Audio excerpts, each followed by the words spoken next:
आज हम लोग प्रकाश के परावर्तन क्लास 10th के फिजिक्स चैप्टर 1 के पार्ट 2 देखेंगे। प्रकाश के परावर्तन की परिभाषा जानेंगे, क्या होता है। पहला कहता है प्रकाश के किसी वस्तु से टकराने को प्रकाश का परावर्तन कहते हैं। प्रकाश किसी वस्तु से टकराता है और टकराकर लौट जाता है उसी दिशा में, उसे क्या कहते हैं, प्रकाश का परावर्तन कहते हैं। अब आता है प्रकाश परावर्तन के नियम को लिखना है। प्रकाश परावर्तन कितने नियम होते हैं? मुख्यतः 2 नियम। कितने होते हैं? 2 नियम के होते हैं। पहला नियम का आपतन कोण परावर्तन कोण के बराबर होता है, यानी जितना आपतन कोण होगा उतना ही क्या होगा, परावर्तन भी कोण, दोनों आपस में बराबर होंगे। दूसरा नियम आपका है आपतित किरण, परावर्तित किरण तथा आपतन बिंदु पर खींचा गया अभिलंब तीनों एक ही समतल में हो, उसे क्या कहते हैं, प्रकाश के परावर्तन के दूसरा नियम कहते हैं। आगे प्रकृति के आधार पर परावर्तक सतह कितने प्रकार के होते हैं, तो व्याख्या करना है इसको। तब इसका आंसर क्या हो जाएगा, प्रकृति के आधार पर परावर्तक सतह कितने होते हैं? 2 प्रकार। कितने होते हैं? 2 प्रकार के होते हैं। पहला का नियमित परावर्तन, वैसा परावर्तन जो चिकनी और चमकीली सतह से नियमित रूप से होता है, नियमित परावर्तन कहलाता है। जैसे कि ये आपका परावर्तक सतह हुआ सीधा वाला, और इस तरह से आएगा, इस तरह चला जाएगा, इस तरह से आएगा, इस तरह से चला जाएगा, इस तरह से आएगा, इस चला जाएगा, यानी आ रहा है और ये जा रहा है। इस तरह से ही आने वाला हो गया, ये वाला क्या हो गया, जाने वाला। फिर से इस तरह से आने वाला होगा, ये कहा जाएगा, जाने वाला। इसी को हम क्या कहते हैं, प्रकाश के कहने को कहा नियमित परावर्तन कहेंगे। और उसका क्या कहता है, अनियमित परावर्तन, वैसा परावर्तन जो रुखरी और चमकीली सतह से नियमित रूप से होता है, अनियमित परावर्तन कहते हैं। इसे ध्यान देंगे गौर से। इस तरह से रेखा रहेगा, प्रकाश इधर से आएगा, इधर चला जाएगा, फिर प्रकाश इधर से आएगा, इधर चला जाएगा, इधर से आया, इधर चला जाएगा, यानी इस तरह से आया, इस तरह से गया, यानी इस तरह से, मतलब कहने का मतलब एक सही दिशा से आता और सही दिशा में जाएगा, तो ठीक है, उसको कर लेंगे नियमित बोलेंगे। जो अपनी दिशा को इधर उधर करते रहेंगे उसका बोलेंगे अनियमित, कर लेंगे अनियमित प्रकाश के परावर्तन कहते हैं। अगला देखेंगे परावर्तक सतह किसे कहते हैं, जानेंगे। जिस सतह पर प्रकाश की किरणें आकर अपनी ही माध्यम में लौट जाती है, यानी आती है और टकराती है, टकराने के बाद अपनी माध्यम में लौट जाती है, उस सतह को ही क्या कहते हैं, परावर्तक सतह कहते हैं। जिस सतह पर प्रकाश आता है, इस तरह से प्रकाश आएगा और इस तरह से वापस लौट के चला जाएगा, इस सतह को ही क्या कहते हैं हम लोग, परावर्तक सतह कहते हैं। कौन सा कहते हैं, परावर्तक सतह कहते हैं। आता है आपतित किरण किसे कहते हैं, परावर्तक सतह पर आने वाली किरण को आपतित किरण। जिस तरह से देखिए, इस तरह से परावर्तक सतह हुआ, ये किरण आ रहा है, इसको क्या नाम देंगे, और ये जा रहा है, ठीक है, ये आ रहा है और ये वापस जा रहा है, ये आने वाली किरण को ही क्या कहेंगे, आपतित किरण, और इसको क्या बोलेंगे, परावर्तित किरण बोलेंगे। क्या बोलेंगे, परावर्तित किरण। परावर्तित किरण किसे कहते हैं, देख जानेंगे। परावर्तक सतह से टकराकर जाने वाली किरणों को परावर्तित किरण कहते हैं। इस रेखा का बोलेंगे परावर्तित किरण कहेंगे। आगे देखेंगे, अब आता है आपतन बिंदु किसे कहते हैं। बोलता है परावर्तक सतह जिस बिंदु पर आपतित किरण आती है, उस बिंदु को ही आपतन बिंदु कहते हैं।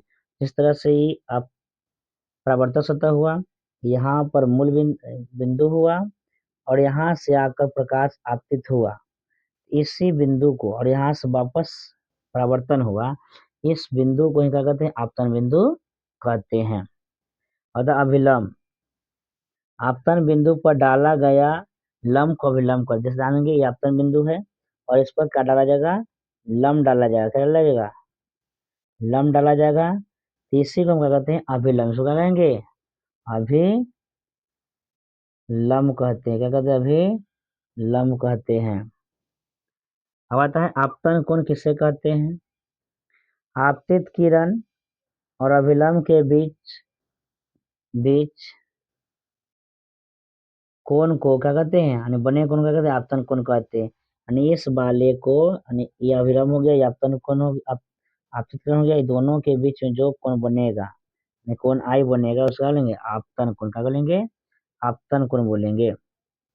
आगे आपको क्या दिया है, परावर्तन कोण किसे कहते हैं। देखेंगे परावर्तन कोण किसे कहते हैं।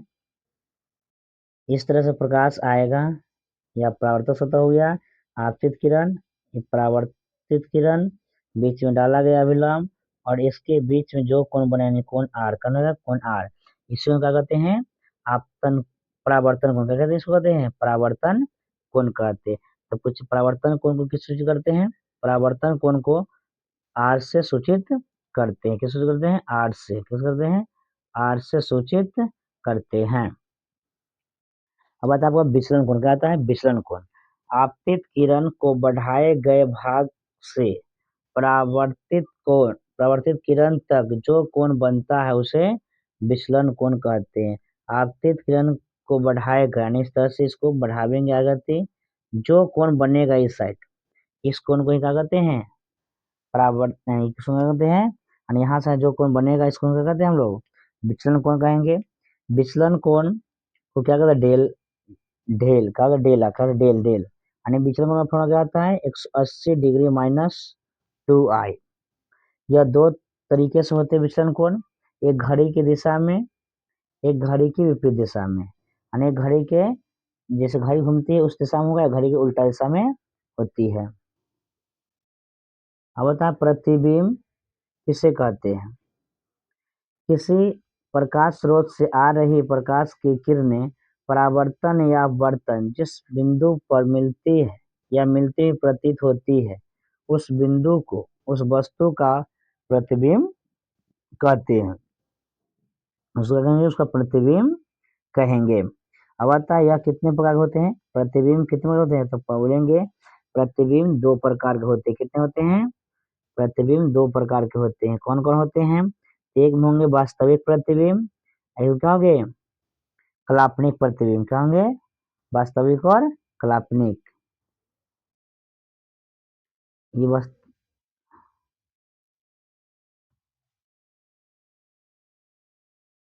और वास्तविक प्रतिबिंब किसे कहते हैं, किसी प्रकाश स्रोत से आ रही प्रकाश की किरणें परावर्तन या अपवर्तन के बाद जिस बिंदु पर मिलती है, उस बिंदु को उस वस्तु का वास्तविक प्रतिबिंब कहते हैं। वास्तविक प्रतिबिंब को पर्दे पर प्राप्त किया जा सकता है। वास्तविक प्रतिबिंब की अपेक्षा हमेशा उल्टा बनता है, वास्तविक प्रतिबिंब हमेशा उल्टा बनता है। और काल्पनिक प्रतिबिंब, किसी प्रकाश स्रोत से आ रही प्रकाश की किरणें परावर्तन या अपवर्तन के बाद जिस बिंदु पर मिलती हुई प्रतीत होती है, उस बिंदु को इस वस्तु का काल्पनिक प्रतिबिंब कहते हैं। होता है काल्पनिक प्रतिबिंब आभासी बोलते हैं। आभासी या काल्पनिक प्रतिबिंब को पर्दे पर प्राप्त नहीं किया जा सकता है। आभासी प्रतिबिंब या काल्पनिक प्रतिबिंब वस्तु की अपेक्षा हमेशा क्या होता है, सीधा।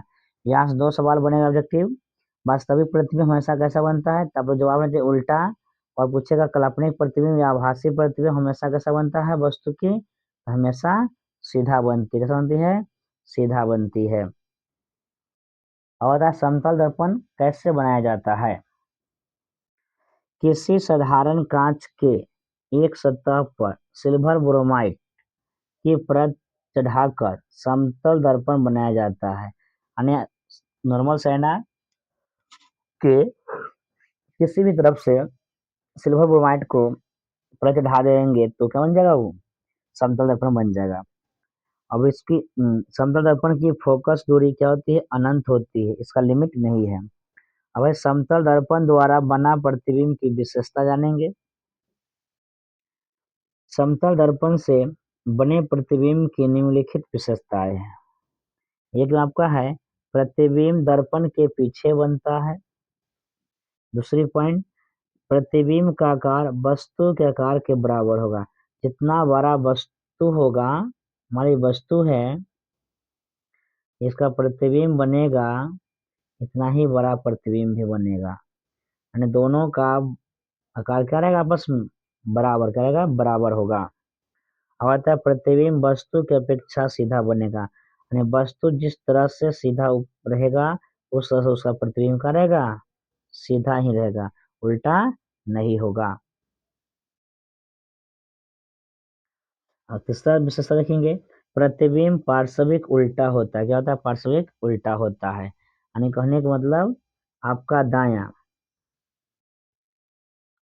आपका आपका दाएं दर्पण में बाएं हो जाएगा, क्या हो जाएगा, बाएं हो जाएगा, और बाएं क्या हो जाएगा आपका दाएं बन जाएगा। अगला पॉइंट, बस प्रतिबिंब आभासी होता है। प्रतिबिंब कैसा होता है, आभासी होता है, अतः इसे पर्दे पर प्राप्त नहीं किया जा सकता है, यानी हम इस दर्पण से पर्दे पर प्रतिबिंब को नहीं प्राप्त कर सकते हैं। अगला पॉइंट आपका, प्रतिबिंब से प्रतिबिंब से उतना ही पीछे बनता जितना वस्तु दर्पण के आगे रहता है। जैसे देखेंगे अभी एग्जाम्पल को, छोटा सा, मान लीजिए दर्पण है, क्या है, ये दर्पण है, इस दर्पण के आगे 2 सेंटीमीटर आगे रहेगा वस्तु, तो पीछे भी 2 सेंटीमीटर पीछे ही क्या बनेगा, प्रतिबिंब बनेगा। जितना वस्तु भीड़ में रहेगा उतना प्रतिबिंब भीड़ बनेगा, जितना वस्तु दूर रहेगा उतना प्रतिबिंब दूर बनेगा। यही समतल दर्पण की विशेषता होती है खास। अब जानेंगे गोलीय दर्पण, जानेंगे गोलीय दर्पण किसे कहते हैं।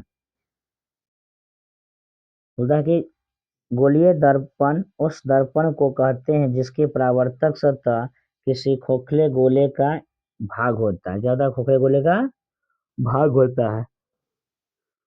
ध्यान देंगे, गोलीय दर्पण इस तरह से होगा, ठीक है, इस तरह से होगा, ये तो इस तरह से, तरफ इधर से रहेगा, इस तरह से रहेगा। एक अवतल यानी क्या होगा, उत्तल का होगा, एक अवतल और एक उत्तल होगा। इसे बोलता है कि गोलीय दर्पण के मुख्यतः कितने प्रकार होते हैं, 2 प्रकार, एक अवतल दर्पण है, एक उत्तल दर्पण। क्या होता है, एक अवतल दर्पण क्या होता है, उत्तल दर्पण। आगे ध्यान देंगे, गोलीय दर्पण के कुछ महत्वपूर्ण पद देखेंगे। पहला है ध्रुव किसे कहते हैं, ध्रुव किसे कहते हैं, तो गोलीय दर्पण के मध्य बिंदु को दर्पण का ध्रुव कहते हैं।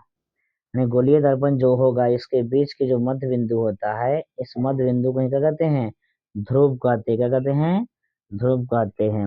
इसे पी से दर्शाया जाता है, यानी इस पी को क्या करेंगे, पी से दर्शाया जाएगा।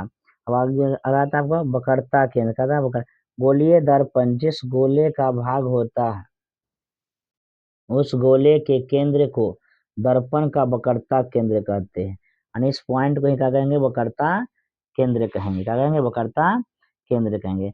इसे सी से दर्शाया जाता है, इसका दर्शाएंगे, सी से दर्शाया जाता है। अब आती है 3 नंबर पॉइंट, वक्रता त्रिज्या। गोलीय दर्पण जिस गोले का भाग होता है उसकी त्रिज्या को वक्रता त्रिज्या कहते हैं। ध्यान देंगे दोस्त, ये गोलीय दर्पण आपका है और ये मूल बिंदु यानी ध्रुव हो गया, और इसके बीच यानी यहाँ पर ध्रुव है, और ये वाला जो पॉइंट इधर बच गया इसको क्या कहते हैं, त्रिज्या कहते, क्या कहते हैं, वक्रता त्रिज्या कहते हैं। बोलेंगे इस यह दूरी से, यह दूरी ध्रुव से वक्रता केंद्र के बीच होता है, यानी इसकी दूरी ध्रुव और वक्रता केंद्र के बीच की दूरी कहते का त्रिज्या कहते हैं। इसे आर से दर्शाया जाता है। पूछेगा वक्रता त्रिज्या किस दर्शाया जाता है, तो बोलेंगे आर से। अगला है प्रधान अक्ष या मुख्य अक्ष। दर्पण को ध्रुव से वक्रता केंद्र की ओर जाने वाली रेखा को, सॉरी यहाँ ध्यान देंगे, रेखा होगा, क्या होगा, रेखा, रेखा को रेखा को दर्पण का प्रधान या मुख्य अक्ष कहते हैं। क्या कहते हैं, प्रधान या मुख्य अक्ष कहते हैं। 5वां पॉइंट है आपका है फोकस दूरी। क्या है, फोकस दूरी। गोलीय दर्पण की फोकस एफ